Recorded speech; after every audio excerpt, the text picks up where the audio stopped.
فوز أمري إلى الله إن الله بصير بالعباد ولا حول ولا قوة إلا بالله العلي العظيم حسبنا الله ونعم الوكيل نعم المولى ونعم النصير أعوذ بالله من الشيطان اللعين الرجيم بسم الله الرحمن الرحيم الحمد لله الذي لا مضاد له في ملكه ولا منازع له في أمره ولا شبيه له في عظمته ثم الصلاة والسلام على رسوله الكريم الأمي المكي المدني القرشي الهاشمي أبي القاسم محمد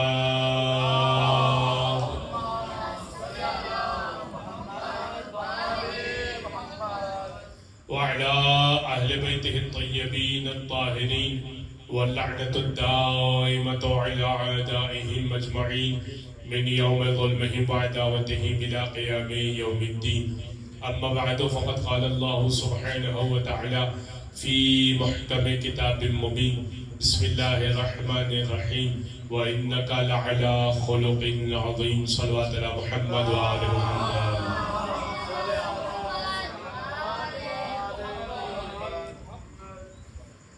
عزیز محترم، پروردگار عالم کا شکر ہے کہ اس نے ایک مرتبہ پھر ہمیں فرش عزا پر آنے کی، اسے بچھانے کی، اسے منعقد کرنے کی اور اسے اس پر اہتمام کرنے کی اور اس پر آ جانے کی اور اس دسترخوان امام حسین سے لطف اندوز ہونے کی توفیق عطا کی.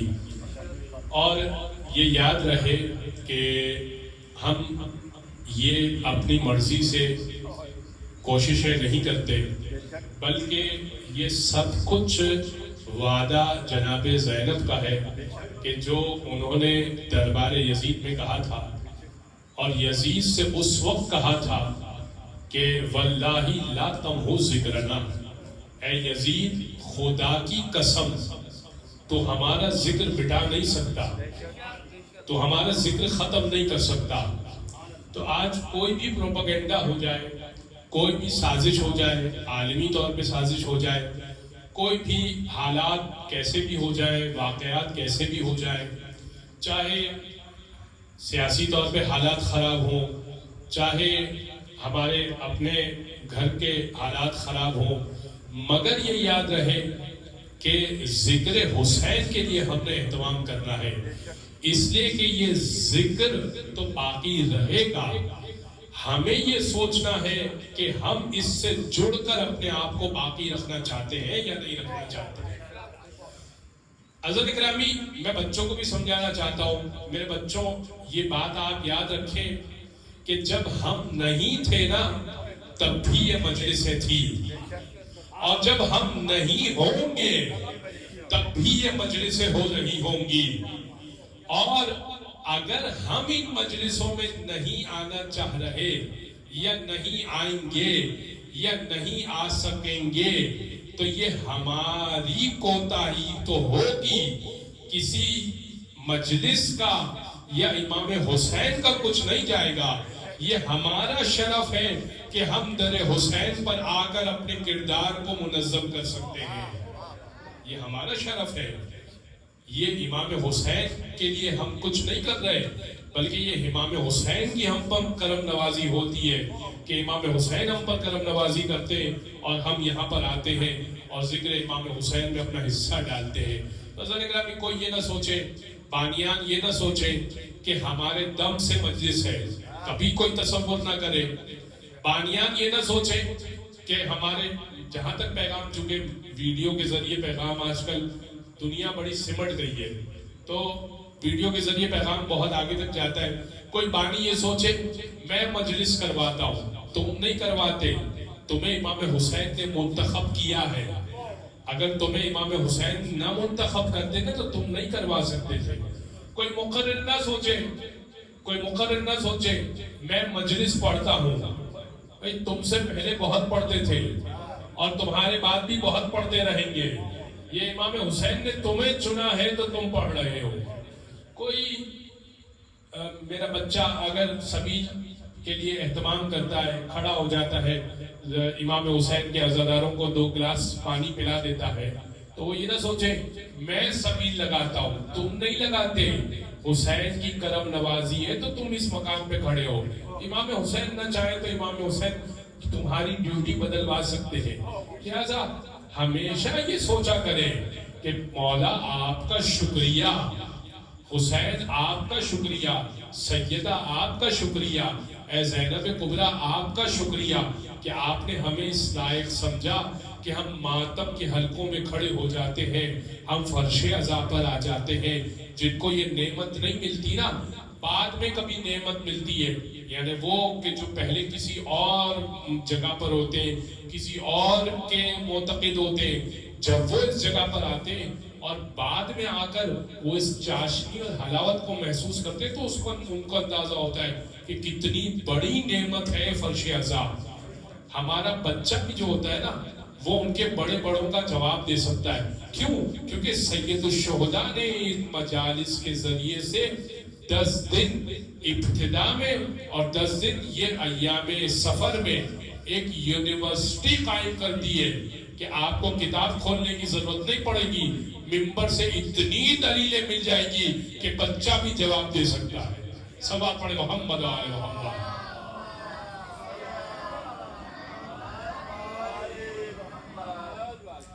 حضرت محترم، مجالس کا اہتمام مولا رضا کیا کرتے تھے، چھٹے امام کیا کرتے تھے، اور اس انداز سے کیا کرتے تھے کہ سر تپا، سر سے لے کر پیر تک مولا رضا سیاہ لباس پہنا کرتے تھے۔ چھٹے امام کو کوئی 8ویں امام کے بارے میں قول ہے، اور اس کا قول ہے، یعنی 8ویں امام اپنے بابا کے بارے میں کہتے ہیں، 7ویں امام کے بارے میں کہتے ہیں، امام موسیٰ کاظم کے بارے میں کہتے ہیں، اور آپ الحمدللہ زیادہ تر کاظمی سادات ہیں تو یہ روایت کو محسوس کیجئے گا کہ آپ کے جد کے بارے میں کہ اذا دخل شہر محرم، کہ جب محرم کا چاند داخل ہوتا تھا، لا یرا ابی زاہقہ، میرے بابا کو کوئی ہنستا ہوا دیکھتا نہیں تھا۔ عام حالت میں بڑا مشکل کام ہے، ممکن ہے کہ ہم اس مجلس میں ہنس نہ رہے ہوں، کہکہا نہ لگا رہے ہوں، لیکن مجلس کے بعد پھر ہم اپنے روٹین پر آ جاتے ہیں۔ لیکن امام وہ ہوتا ہے جو ایام عزا کا تحفظ کیا کرتا ہے۔ چھٹے امام سے پوچھا کرتے تھے لوگ کہ مولا اتنا اہتمام، 8ویں امام سے پوچھتے تھے لوگ، مولا اتنا اہتمام آپ کے گھر میں جب عزاداری ہوتی ہے تب ہمیں اندازہ ہوتا ہے کہ حسین کی شہادت کیا شہادت تھی، کیا وہ قربانی تھی۔ اس لیے امام کیا کیا کرتے تھے، امام کے دور پہ کس طرح سے مجلس ہوتی تھی، میں انشاءاللہ اپنے عنوان پر آؤں گا، آج کچھ تمہیدی گفتگو کو سن لیجئے گا کس طرح سے ہوتی تھی امام کے گھر میں مجالس۔ چھٹے امام کا دور تھا اور اس قدر محفوظ دور نہیں تھا، یعنی مومنین جب امام کے گھر میں جاتے تھے تو بڑا خوف تھا۔ اور اس کو بھی سن لیجئے، چونکہ اب یہ دور ایسا ہے کہ لوگوں کی جان بھی محفوظ نہیں، مال بھی محفوظ نہیں، اور یہ بھی امام سے پوچھا گیا کہ مولا یہ دور ایسا ہے کہ جب آپ کے گھر میں داخل ہوتے ہیں اور پھر آپ کے گھر سے جاتے ہیں، مولا کا گھر مدینہ میں تھا، چھٹے امام کا گھر مدینہ میں تھا، کوئی بغداد سے آتا تھا، کوئی بصرہ سے آتا تھا، کوئی یمن سے آتا تھا، مصر سے آتا تھا، مختلف جگہوں سے لوگ آتے تھے۔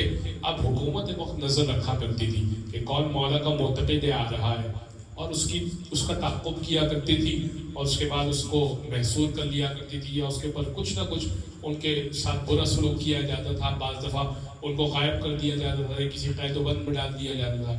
کہ مولا اتنا پرآشوب دور ہے کہ آپ کے گھر آنے میں خوف آتا ہے، لیکن چونکہ آپ امام وقت ہیں تو آپ کے گھر بھی آنا ہے، اور مولا کی میں اس بات پر آتا ہوں کہ مولا کے گھر پہ عزاداری کیسے ہوتی ہے، لیکن یہ بات کو سن لیجئے کہ مولا کس طرح سے آئے کہ آپ کے گھر پر بھی آئیں، اور آپ کے گھر پر آنے کے بعد ہمارا جان و مال اور عزت، تینوں چیزیں، سنیے گا اس بات کو، جان، مال اور عزت تینوں چیزیں ہماری محفوظ رہیں۔ تو کیا کیا کریں کہ ہماری تینوں چیزیں محفوظ رہیں؟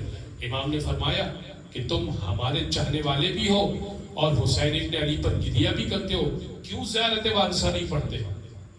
زیارت وارثہ کیوں نہیں پڑھتے؟ زیارت وارثہ اگر پڑھ دو، کون سی زیارت؟ السلام علیکم وارث آدم صفوت اللہ، السلام علیکم والسا نوح نبی اللہ، السلام علیکم والسا ابراہیم خلیل اللہ. یہ جو پوری زیارت ہے یہ آپ کو جو اپلیکیشنز ہوتی ہیں جو جس میں ساری زیارتیں لکھی ہوتی ہیں یہ آپ کو مل جائے گی، وہاں پر مل جائے گی. اور ویسے بھی آپ کو زیارت نامہ مل جائے گا. زیارت وارثہ مفاد الجنان میں تو ویسے ہی لکھی ہوئی ہے، لیکن میں نے اپلیکیشنز کا یوں ذکر کیا کہ آج کل ہر موبائل میں اس طرح کی اپلیکیشنز ہوتی ہیں. زیارت وارثہ، امام نے فرمایا اگر زیارت وارثہ پڑھ کے نکلو، جب تک گھر واپس نہیں جاؤ گے حسین تمہارا ضامن ہوگا. امام حسین تمہارے ضامن ہوں گے. کبھی آپ کو خوف محسوس ہو، کبھی آپ کو خوف محسوس ہو کہ آج بڑے حالات خراب ہیں، میں واپس گھر آ سکوں گا یا نہیں آؤں گا، زیارت وارثہ. اور ویسے بھی میں نے پچھلے سال بھی تاکید کی تھی کہ زیارت وارثہ کو اپنا روٹین بنائیں، عادت بنائیں زیارت وارثہ پڑھنے کی، اس لیے کہ کوئی رزق کی تنگی ہے. زیارت وارثہ مولا کے گھر میں زیادہ کیسے ہوتی تھی عزاداری؟ امام کے گھر میں عزاداری اس طرح سے ہوتی تھی کہ امام اس طرح سے کہا کرتے تھے کہ شاعر آتا تھا، شاعر سے کہتے تھے تو مرثیہ پڑھ لیا کر، تو مرثیہ پڑھ کے سنا، تم کوئی اشعار سنا دو امام حسین کی خاطر، اور امام رو لیا کرتے تھے. یہ مجلس ہوتی تھی، اس طرح سے مجلس ہوتی تھی. اور اس کے بعد امام اس کو ہدیہ دیا کرتے تھے. پانچویں امام کے شاعر تھے، کمیت نام تھا ان کا. چھٹے امام کے شاعر وہی کمیت جو ہے چھٹے امام کے بھی شاعر تھے. آٹھویں امام کے شاعر دیبل، ان کا میں نے پچھلے سال تذکرہ کیا تھا، دیبل خزائی آٹھویں امام کے شاعر تھے. جب شاعری کہلی مرثیہ پڑھ دیا، پڑھ کے جانے لگے تو امام نے اتنا نوازا تو اس نے کہا کہ مولا اس لیے نہیں پڑھا تھا میں نے یہ جو مرثیہ میں نے پڑھا امام حسین کی خاطر میں نے اس لیے نہیں پڑھا تھا کہ آپ مجھے کچھ عطا کریں. مولا نے کیا عطا کیا یہ سنیے گا. مولا نے اپنی بہنوں کے گلوبند اور ان کی کان کی بالیاں عطا کی، یعنی بیوی معصومہ کم کی کان کی بالیاں جو کم میں مزار. اس نے کہا کہ مولا اس سے تھوڑی پڑھا تھا. امام نے فرمایا کہ آخرت کا اجر تو محفوظ ہے، یہ دنیا کا اجر ہے جو ہم دیا کرتے ہیں. جو چھٹے امام کے گھر پہ اس نے مرثیہ پڑھا، 30,000 درہم امام نے دیے. 3 مرثیے پڑھے، 30,000 درہم امام نے دیے. یہ امام کے گھر میں اس طرح سے مرثیہ خوانی ہوا کرتی تھی. امام کے گھر میں اس طرح سے نوح خوانی ہوا کرتی تھی. امام کے گھر میں اس طرح سے مصائب ہوا کرتے تھے. یہ آپ اپنے گھر میں کر سکتے ہیں. یعنی کیا مطلب؟ یعنی ضروری نہیں ہے کہ آپ کا گھر کوئی وسیع و عریض ہو اور کسی ذاکر کو بلائیں، کسی خطیب کو بلائیں، کسی عالم کو بلائیں، باقاعدہ 10 15 20 مومنین کو بلائیں، نیاز کا اہتمام کریں، ایک ماتم کے لیے ایک پوری ٹیم آئے پھر مجلس ہوگی. یہ سمجھانا چاہ رہا ہوں آپ کی خدمت میں. طریقہ کار یہ ہے کہ ایک مرثیہ نکالا، حسین ابن علی کی خاطر ایک مرثیہ پڑھا اور بس مجلس ہو گئی. یہ مجلس تو آپ روزانہ کر سکتے ہیں. یہ مجلس تو آپ حسین کا ذکر یہ ہے مجلس، حسین کا ذکر یہ ہے مجلس. حضرت موسیٰ سے کہا تھا، حضرت موسیٰ نے کہا تھا کہ اے پروردگار یہ بتا کہ یہ جو میری امت ہے اور جو محمد مصطفیٰ کی امت ہے اس میں فرق ہے، تو فرق کیوں ہے؟ اللہ نے 10 چیزیں بتائی تھی. 10 چیزیں بتانے کے بعد کہا تھا آخری چیز میں چلو 10 کی 10 چیزیں آپ کی خدمت میں پیش کر دیتا ہوں. الصلاۃ والزکاۃ والصوم والحج والعلم والجمعہ والجماعت والقرآن والعاشورہ. کا نماز، روزہ، حج، زکاۃ، جمعہ، جماعت، علم، قرآن، جہاد سب بتایا. آخری میں کہا اور عاشورہ. کہا یہ تو سب معلوم ہے، یہ عاشورہ کیا چیز ہے؟ کہا المرثیہ والبکا علی ولد المصطفیٰ، مصطفیٰ کے بچے کے اوپر مرثیہ پڑھ دینا یہ عاشورہ ہے. یعنی ایک مرثیہ جو آپ پڑھ دیں یہ آپ نے عاشورہ بپا کر دی. ایک مرثیہ جو آپ پڑھ دیں یہ عاشورہ ہے. پہ فرمایا کہ من فالت دمہ من عینہ قطرۃ، اگر کوئی شخص ایک قطرہ نکالے حسین کی خاطر، اس کی آنکھوں سے آنسو بہہ جائے، حجابا بینہ و بین النار، تو وہ قطرہ اس کے اور جہنم کے درمیان حجاب بن جائے گا. ایک قطرہ جو حسین کی خاطر بہ جائے گا. پھر فرمایا اگر کوئی شخص, اللہ کہہ رہا ہے حضرت موسیٰ سے, اور اگر 1 درہم خرچ کر دو حسین کی راہ میں, اللہ 70 درہم عطا کرے گا. آپ سوچتے نا مال محفوظ کیسے رہے گا؟ آج بہت کوشش کرتے ہیں انسان, آج کیا کوشش کرتا ہے, کسی صورت کمیٹی ڈال دی, کسی صورت جسے کہتے ہیں پی سی ڈال دی, کمیٹی ڈال دی, یہی نام ہوتا ہے, وہ پیسے بچ جائیں گے, تھوڑے پیسے آ جائیں گے.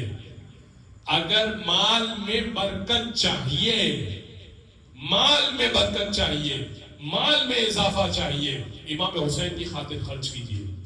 میں پرسنلی ایسے لوگوں کو جانتا ہوں جو ویسے پیسے والے نہیں تھے, امام حسین کی خاطر انہوں نے چند روپے, زیادہ نہیں بات کر رہا میں, 100 روپے, کچھ بعد میں توفیق ہوئی تو انہوں نے 500 روپے دینا شروع کیے.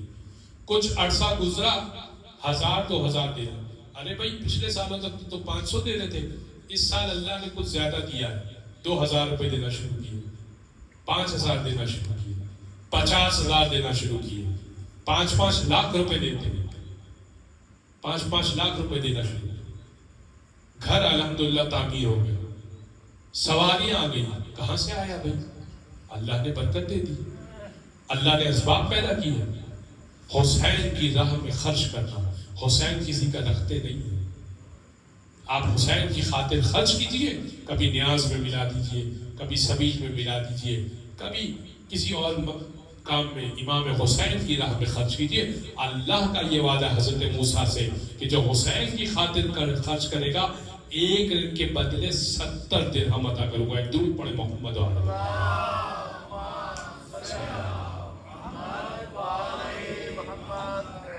عظم محترم. میرا عنوان اس سال یہ ہے, اور میں اس کے اوپر کچھ 10-15 منٹ گفتگو کر کے مسائل پر آ جاؤں گا. اخلاق اہل بیت. اہل بیت کا اخلاق کیا تھا اور کس طرح سے ہمارے اخلاق بہتر ہونے چاہیے, اور کس انداز سے ہمارے اخلاق میں گنجائش ہونی چاہیے. لیکن عزیزان گرامی, اس سے پہلے کہ میں اہل بیت کے اخلاق کے اوپر گفتگو کروں, یہ سمجھنا بھی بہت ضروری ہے کہ اخلاق اہل بیت ہم لیں گے کن سے. بھائی اخلاق اہل بیت لیں گے کس سے؟ اہل بیت کا اخلاق اور رسول گرامی کا اخلاق لیں کس سے؟ بھائی بہت سارے طبقے ہیں مسلمانوں کے جو اخلاق رسول کو بیان کرنے کے لیے آگے بڑھ جاتے ہیں. بھائی رسول اللہ کا اخلاق ایسا تھا, رسول اللہ کا مزاج ایسا تھا, اہل بیت اطہار کا مزاج ایسا تھا. تو 2-3 طبقے قرآن نے ذکر کیے, پہلے ان کو سمجھیے. آج تھوڑی سی تمہیدی گفتگو ہے اخلاق اہل بیت کی, انشاءاللہ اللہ نے جہاں محسوس ہوں گے, اور کل سے انشاءاللہ کچھ گفتگو کروں گا عنوان پر. ایک طبقہ قرآن نے ذکر کیا اور اس سے ہم اخلاق لے نہیں سکتے. پہلے تو میں وہ بتاؤں کہ جو طبقہ قرآن نے ذکر کیا لیکن اس سے ہم اخلاق لے نہیں سکتے. ہے طبقہ رسول کے ساتھ بھی ہوتا ہے, طبقہ ہے رسول کے ساتھ. دیکھیں بھائی رسول کا اخلاق کس سے لیں گے؟ جو رسول کے ساتھ ہوں گے, رسول کے ساتھ اٹھتے بیٹھتے ہوں گے. دیکھیں بھائی میرے بارے میں معلوم کرنا ہوگا تو میرے ساتھ جو میرا دوست ہوگا, میرے گھر والے ہوں گے, ان سے پوچھنا چاہیے. لیکن اب ان کے خود کے اخلاق کے بارے میں قرآن نے کیا کہا, پہلے تو اس کے اوپر گفتگو ہو. ان کے خود کے اخلاق کے بارے میں قرآن نے کیا کہا, کچھ اس کے اوپر بھی تو گفتگو ہو. تو پھر ان سے پوچھا جائے کہ رسول کا اخلاق کیسا تھا. تو اب سنیے گا, قرآن نے ذکر کیا وَإِذَا رَأَوْا تِجَارَةً, یہ آپ ہر جمعے میں آیت سنتے ہوں گے. وَإِذَا رَأَوْا تِجَارَةً أَوْ لَهْوًا انفضوا إِلَيْهَا وَتَرَكُوكَ قَائِمًا. اے حبیب, یہ مسلمان کچھ ایسے ہیں کہ جب کھیل تماشا دیکھتے ہیں, وَإِذَا رَأَوْا تِجَارَةً أَوْ لَهْوًا, جب یہ تجارت دیکھتے, کوئی سودا دیکھتے, أَوْ لَهْوًا, یا کوئی کھیل دیکھتے ہیں, انفضوا إِلَيْهَا, تو لپک پڑتے ہیں اس کھیل کی طرف, اس تجارت کی طرف. انفضوا إِلَيْهَا وَتَرَكُوكَ قَائِمًا, اور آپ کو نماز میں کھڑا ہوا چھوڑ دیتے ہیں.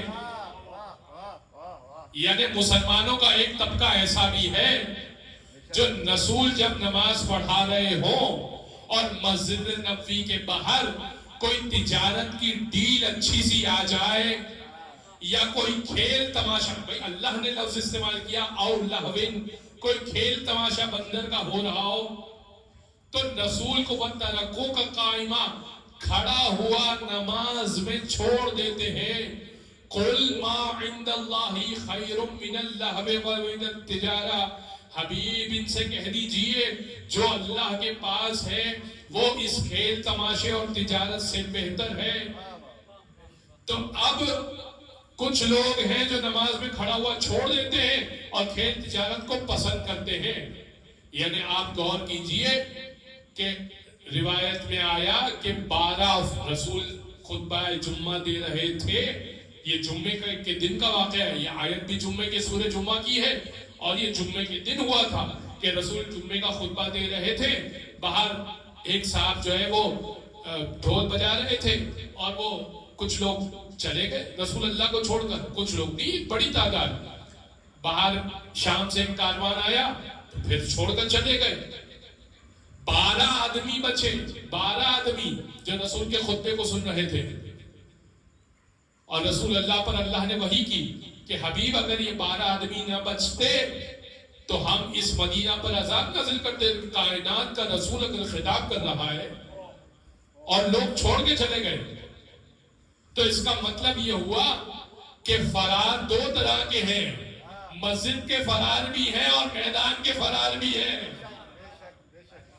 رسول کے عہد میں فرار 2 طرح کے ہیں، ایک مسجد کا فرار ہے، ایک میدان کا فرار ہے. جو مسجد سے بھی بھاگ جاتے ہیں، میدان سے بھی بھاگ جاتے ہیں. تو جس کا اخلاق اتنا بھی اچھا نہ ہو کہ نماز اچھی ہے یا بندر کا کھیل اچھا ہے، اس سے تو نہیں لے سکتے اخلاق رسول. جس کا کیریکٹر اتنا بھی اچھا نہ ہو کہ اسے یہ نہیں پتا کہ نماز میں رسول اللہ کو چھوڑنا نہیں ہے، اس سے کیا پوچھے کہ رسول کسی مسئلے میں کیا اخلاق، رسول کا کیا اخلاق تھا، وہ تو خود کیریکٹر لیس ہے. اچھا ایک اور طبقہ بھی ہے قرآن نے ذکر کیا. اِذْ جَاءَكَ الْمُنَافِقُونَ قَالُوا نَشْهَدُ إِنَّكَ لَرَسُولُ اللَّهِ وَاللَّهُ يَعْلَمُ إِنَّكَ لَرَسُولُهُ. سورہ منافقون کی پہلی. اچھا کمال کی بات یہ ہے کہ سورہ جمعہ میں پہلی رکعت میں سورہ جمعہ، نماز جمعہ میں پہلی رکعت میں سورہ جمعہ پڑھا جاتا ہے اور دوسری رکعت مستحب ہے، اور دوسری رکعت میں سورہ منافقون پڑھا جاتا ہے. مستحب ہے، کبھی پڑھا کبھی نہیں پڑھا جاتا. تو یہ دونوں آیتیں اسی نماز جمعہ سے استفادہ کرتے ہوئے. اِذْ جَاءَكَ الْمُنَافِقُونَ قَالُوا نَشْهَدُ إِنَّكَ لَرَسُولُ اللَّهِ. منافق آتے حبیب اور کہتے ہم گواہی دیتے ہیں آپ اللہ کے رسول ہیں. وَاللَّهُ يَعْلَمُ إِنَّكَ لَرَسُولُهُ. اللہ بھی جانتا ہے آپ اللہ کے رسول ہیں. وَاللَّهُ يَشْهَدُ إِنَّ الْمُنَافِقِينَ لَكَاذِبُونَ. مگر اللہ گواہی دے رہا ہے یہ جو منافق ہیں نا یہ جھوٹ بول رہے ہیں. جھوٹ کہاں بول رہے ہیں؟ تو سچ بول رہے ہیں، تو سچ بول رہے ہیں. یہ تو بول رہے ہیں کہ آپ اللہ کے رسول ہیں، تو یہ تو سچ بول رہے ہیں. نہیں، منہ سے تو سچ بول رہے ہیں، دل میں ان کے رسول کی رسالت نہیں ہے. تو اگر منہ سے کوئی بول دے مگر دل میں رسالت نہ اتری ہو تو اللہ ایسوں کو جھوٹا بولا کرتا ہے. اے توجہ، اگر منہ سے کوئی بول دے کہ آپ اللہ کے رسول ہیں مگر دل سے رسول نہ مانتا ہو تو اللہ کو ایسی گواہی نہیں چاہیے. تو ایک طبقہ وہ بھی تھا جو آ کر کہتا تھا کہ آپ اللہ کے رسول ہیں مگر اللہ کہہ رہا تھا کہ یہ جھوٹ بولتے ہیں، یہ منافق ہیں. تو منافقین سے بھی اللہ کے رسول کا اخلاق نہیں لے سکتے. اسی لیے آپ جب نعرہ لگاتے، ہمارے کراچی میں تو لگتا ہے، آپ نعرہ لگاتے تو کیا بولتے ہیں؟ زبان کے ساتھ دل بولا. یہی بولتے ہیں نا بھائی، زبان تو علی علی کر رہی ہو اوروں کی طرح مگر دل علی علی نہ کر رہا ہو تو اللہ کو نہ ایسی رسالت پسند ہے نہ ایسی ولایت پسند ہے. توجہ ہے؟ تو اب ایسے 2 طبقے ہو گئے. توجہ ہے؟ 2 طبقے ہو گئے. ایک طبقہ کون ہو گیا؟ جو رسول اللہ کو نماز میں کھڑا ہوا چھوڑ دیتا ہے. رسول نماز پڑھا دے, نماز میں کھڑا ہوا چھوڑ دیا. اور ایک طبقہ وہ ہے آ کے بیٹھتا تو ہے, باتیں بھی سچی کرتا ہے. اچھا یہ طبقہ تو ہر جگہ مل جائے گا آپ کو, شاید آپ کو گڑی دوپٹہ میں بھی مل جائے گا. تو یہ طبقہ تو وہ ہے آگے مطلب کی باتیں ساری کرتا ہے مگر دل ساتھ نہیں دے رہا ہوتا. ٹھیک ہے, دل ساتھ نہیں دے رہا ہوتا. اللہ کو ایسا طبقہ بھی پسند نہیں ہے.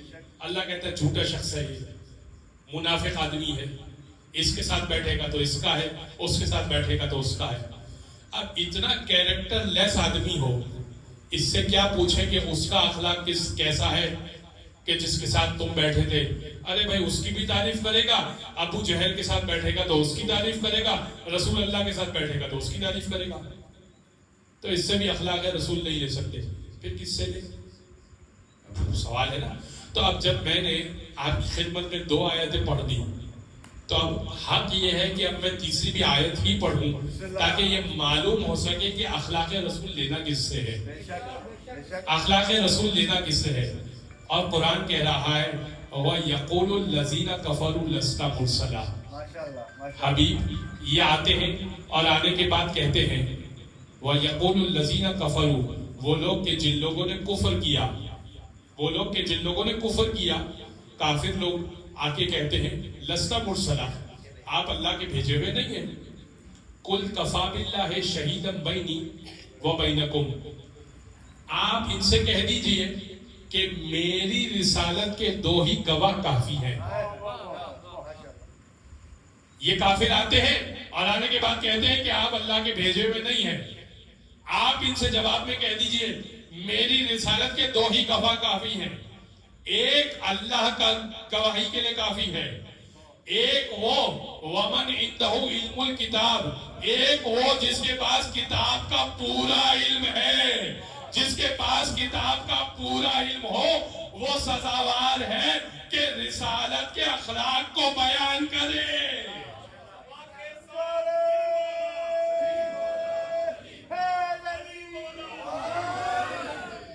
آپ نعرہ دوبارہ لگا, زباں کے ساتھ دل بولا, علی علی بولا, علی بولا, علی بولا, علی مولا, علی مولا. نعرہ حیدری.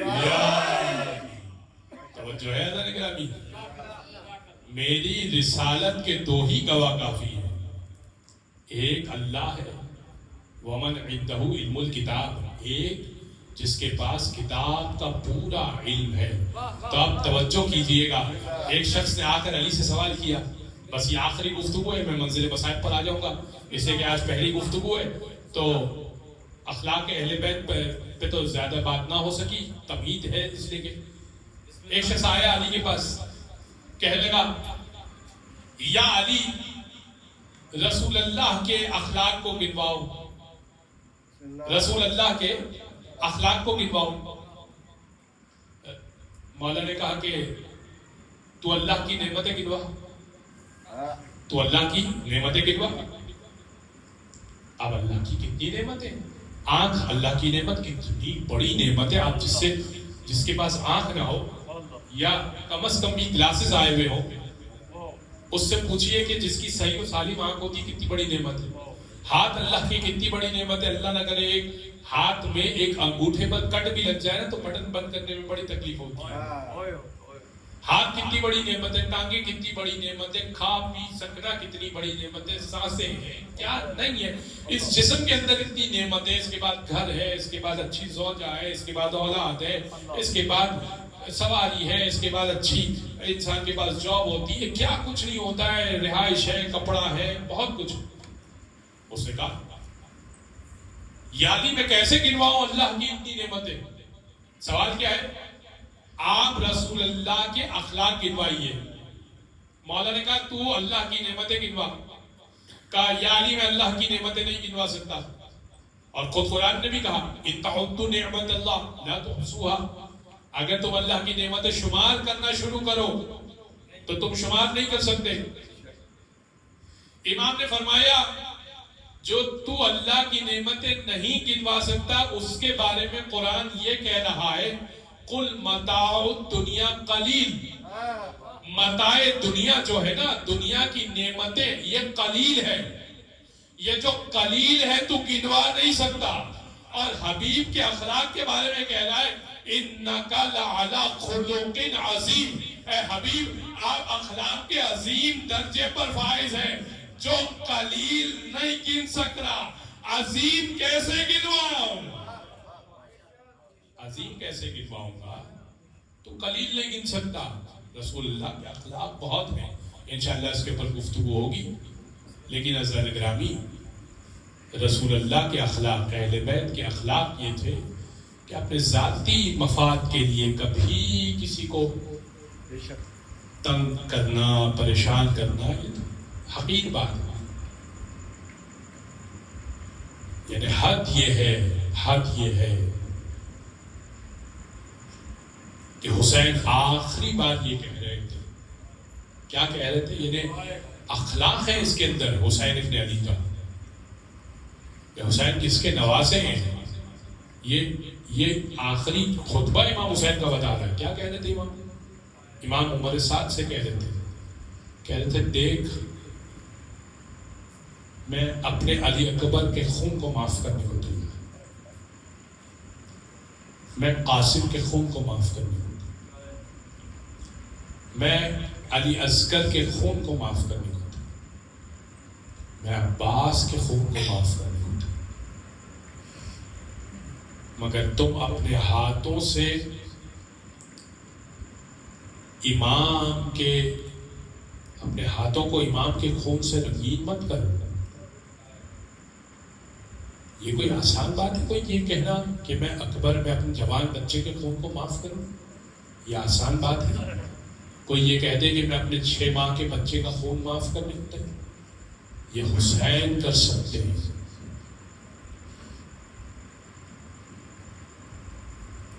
حضرت گرامی ہم اس شہادت کو درک نہیں کر سکتے، اس کو سمجھ نہیں سکتے کہ حسین نے کیا شہادت پیش کی ہے۔ ایک موت ہو جاتی ہے نا ہمارے گھر میں، یا 2 موتیں ایک ساتھ ہو جاتی ہیں کچھ فاصلے سے، یا ایک موت ہو جائے، چند حادثات ہو جائے تو ہم پریشان ہو جاتے ہیں، ہمارا دل بیٹھا جاتا ہے، ہم بہت پریشان ہو جاتے ہیں۔ کچھ بیماریاں بھی آ جائے، کچھ تندرستی بھی آ جائے، ایک موت بھی آ جائے، کچھ اور مسائل بھی آ جائے، ہم بہت پریشان ہو جاتے ہیں۔ یہ حسین ہے جو امتحان دے سکتے ہیں۔ اس کے بعد کہہ رہے ہیں رضن بے قضائہی و تسلیم لامر، پالنے والے کی رضا پہ راضی رہو۔ حسین گھبرایا نہیں،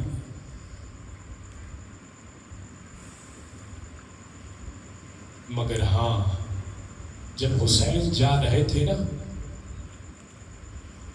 تو جناب زینب سے کہا تھا اے بہن زینب میری بچی کا خیال رکھنا، اب میری بچی کی حفاظت آپ کی ذمہ داری ہے، میری بیٹی سکینہ کی ذمہ داری آپ کی ہے۔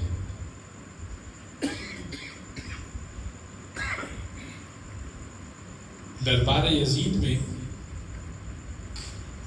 جب جناب سکینہ پہنچی ہے نا، کیسے پہنچی ہے؟ سب ایک رسم میں بندھے ہوئے ہیں، ایک رسم میں۔ اب سفر کا مہینہ شروع ہو گیا ہے، 13 سفر قریب ہے، سیدہ کی شہادت ہے، شہزادی سکینہ کی شہادت ہے۔ اس مصائب کے مرحلے پر میں دعا کرتا ہوں آپ کے لیے بھی، اپنے لیے بھی، کہ جلد پروردگار ہمیں شام کی زیارت نصیب فرمائے، ہم وہ زندان دیکھیں کہ جس زندان میں بی بی کی شہادت ہوئی۔ سب ایک رسم میں بندھے ہوئے ہیں۔ کیسے باندھا ہوا ہے؟ سب کو کندھے سے باندھا ہوا تھا، ایک کندھے سے رسی جا رہی ہے دوسرے کندھے پر، دوسرے سے تیسرے کندھے پر، مگر سکینہ چھوٹی ہے نا تو گلے میں رسی باندھی ہوئی ہے، گلے میں رسی۔ خود مولا سجاد کہتے ہیں 2 کام جب میں دیکھتا ہوں تو مجھے مومن کے سامنے، جب میں مومن کے 2 کام دیکھتا ہوں تو مجھے دربار یزید یاد آ جاتا ہے۔ اگر مومن یہ کام کرتا ہے، خدا کے لیے اگر کوئی مومن یہ کام کرتا ہے تو اس کو سمجھے کہ اگر کوئی مومن، کبھی میں دیکھتا ہوں کہ اگر مومن شراب پی رہا ہے، مجھے دربار یزید یاد آیا تھا، اور جب میں دیکھتا ہوں کہ کوئی مومن جوا کھیل رہا ہے، مجھے دربار یزید یاد آیا تھا۔ امام سے پوچھا گیا مولا ایسا کیوں؟ کہا اس لیے کہ جب ہم دربار یزید میں سب کھڑے ہوئے تھے، تخت پہ یزید بیٹھا ہوا تھا، ایک ہاتھ میں شراب تھا، ساتھ میں اپنے ساتھی کے ساتھ جوا بھی کھیل رہا تھا، تخت کی نچلی سطح پر اس نے حسین کے سر کو رکھا ہوا تھا، ہاتھ میں ایک چھڑی تھی جو بار بار اٹھاتا تھا اور حسین کے دندان مبارک پر مارتا جاتا تھا۔ سامنے سارے کے سارے اہل حرم ایک رسن میں بندھے ہوئے تھے۔ ایسے میں نشے میں چور یزید نے سوال کیا یہ کون ہے مردوں میں؟ کہا یہ علی زین العابدین، علی ابن الحسین۔ کہا علی مارے نہیں گئے؟ کہا میں نے تو حکم دیا تھا کہ کوئی مرد باقی نہ بچے اور علی کو تو خاص طور پہ مارو، اس لیے کہ علی سے بغض تھا، علی کے نام سے بغض تھا۔ کہا یہ وہ علی نہیں ہے، علی اکبر مارے گئے، مگر یہ علی زین العابدین۔ اچھا۔ اچانک اس کی نظر پڑی چھوٹی سی بچی پر جس نے ہاتھ اپنے چہرے پر رکھے ہوئے تھے، بار بار بیٹھتی تھی، بار بار کھڑی ہو جاتی تھی۔ کہا یہ چھوٹی سی بچی کون ہے؟ رسن کے ایک سرے پر چھوٹی سی بچی تھی اور دوسرے سرے پر سید سجاد تھے، بیچ میں اہل حرم تھے، بیچ میں مستورات اہل حرم تھے۔ کہا یہ چھوٹی سی بچی کون ہے؟ کہا یزید جس کے اوپر تو چھڑی مار رہا ہے نا، یہ اسی کی بچی ہے، سکینہ بنت الحسین۔ اچھا بچی، تم نے اپنے چہرے پر ہاتھ کیوں رکھا ہے؟ بار بار بیٹھتی اور اٹھتی کیوں جاتی ہو؟ جناب سکینہ نے کہا یزید سب کے سب پردہ کرتے ہیں، میں بھی حسین کی بیٹی ہوں، میں بھی پردہ کرتی ہوں، اگرچہ کہ میں 3.5 سال کی ہوں مگر میں بھی پردہ کرتی ہوں، مگر میری پھوپھیوں کے بال لمبے ہیں تو انہوں نے اپنے چہرے کے اوپر بالوں کو ڈال دیا ہے، میں کیا کروں؟ میں چھوٹی ہوں، میرے بال لمبے نہیں ہیں تو میں نے ہاتھوں سے اپنے چہرے کو چھپا رکھا ہے تاکہ مرد نہ دیکھ سکے، نہ محرم مجھے نہ دیکھ سکے۔ کہا اچھا تم بار بار زمین پر بیٹھتی کیوں ہو؟ کبھی کھڑی ہو جاتی ہو، کبھی زمین پر بیٹھ جاتی ہو، ایسا کیوں کرتی ہو؟ کہا یزید جب میں کھڑی ہوتی ہوں تو میرا گلا کھنچ جاتا ہے، تو میں اس لیے بیٹھ جاتی ہوں، لیکن جیسے ہی بیٹھ جاتی ہوں نا تاکہ میرے گلے کی رسی تھوڑی ڈھیلی ہو جائے تو اس طرف سے دوسرے سرے سے میرے سید سجاد کی آواز آتی ہے، بھیا کی آواز آتی ہے، میری بہنا میری رسی کھینچ رہی ہے، میں دوبارہ کھڑی ہو جاتی ہوں۔ کہا اچھا کیا تو پہچانتی ہے یہ جو تشت میں سر کٹا ہوا رکھا ہے؟ کہا یزید یہ میرے بابا کا سر ہے، مجھ سے بڑا پیار کرتے ہیں۔ کہا میں نے بھی سنا ہے تجھ سے بڑا پیار کرتے ہیں، تو ان سے بڑا پیار کرتی ہے، اچھا تو کیا میں تیرا امتحان لے لوں پیار کا؟ کہا کیسا امتحان؟ ذرا اپنے بابا کو اپنے پاس تو بلا دے۔ اب ایک مرتبہ جناب سکینہ نے بھرے دربار میں آواز لگا کر کہا اے بابا جان، آج میرے اور آپ کے پیار کا امتحان ہے، بابا میرے قریب آئیے۔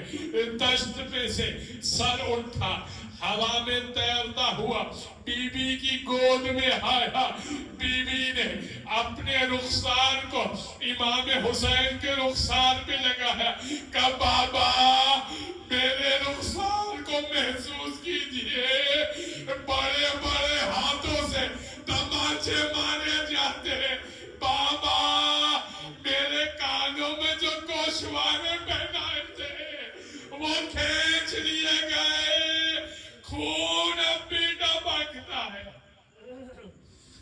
ألا ولعنة الله على القوم الظالمين وسيعلم الذين ظلموا أي منقلب ينقلبون